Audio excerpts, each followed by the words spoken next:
Huehuetlatoli, o de la sabiduría de la palabra antigua. Antes, mucho antes de que llegaran los europeos a las tierras que habitamos, los pueblos originarios transmitían a su gente toda su sabiduría.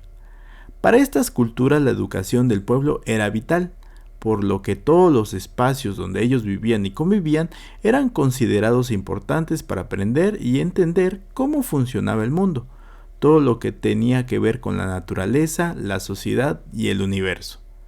De hecho, la palabra educación como tal en lengua náhuatl no existía, sino que para hablar del acto de educar usaban frases muy poéticas. Por ejemplo, para decir que había que educar a sus hijos, lo expresaban así: vamos a enderezar el corazón y dar sabiduría al rostro de nuestros hijos. Bello, ¿verdad? La educación que recibían los niños en familia era muy importante y era el primer y principal espacio para que ellos aprendieran cómo vivir adecuadamente respetando a las personas, los animales y la naturaleza, principal fuente de abundancia para vivir. Si bien asistían a las escuelas llamadas Calmecac y Tepochcali, según su posición en la sociedad y sus habilidades para determinadas artes u oficios, tenían los Huehuetlatoli, que acompañaban a todos en su camino de aprendizaje. Pero, ¿qué son? Te has de estar preguntando.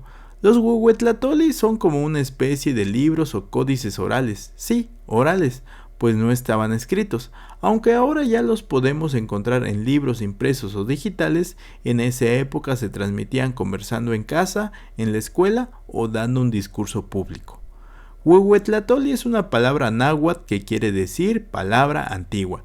Se refiere a los discursos de sabiduría sobre diferentes temas que habían sido transmitidos oralmente por los habitantes más antiguos del pueblo, los sabios y abuelos, quienes a su vez los habían aprendido de sus propios abuelos y que se fueron pasando de generación en generación desde el principio de los tiempos. Los Huehuetlatoli eran aprendidos de memoria por la gente, pero principalmente por los tlamatini, personas sabias de las comunidades, encargadas de dar consejo y transmitir la sabiduría para todo el pueblo. ¿Te imaginas aprenderte de memoria un libro completo?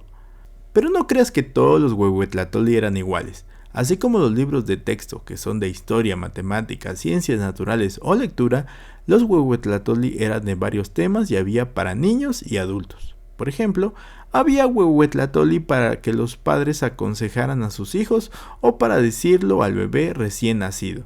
También había para aprender algún arte u oficio, los cuales eran difundidos principalmente en las escuelas. No faltaban los Huehuetlatoli que los gobernantes decían para las deidades o para el pueblo, así como los de los sabios dando consejo a la gente para ir por el buen camino. El énfasis que el orador utilizaba para transmitir los Huehuetlatoli era importante para atraer la atención de las personas y mejorar su comprensión. Es como hoy en día, cuando te cuentan una historia o te leen en voz alta un cuento. ¿A poco no es más interesante y entretenido cuando te lo leen con más énfasis?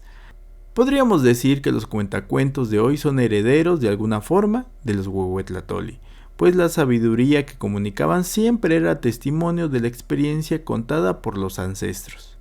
Una característica importante de los Huehuetlatoli es que cada palabra dicha en esos discursos y conversaciones era para promover la humildad, la cortesía y la generosidad.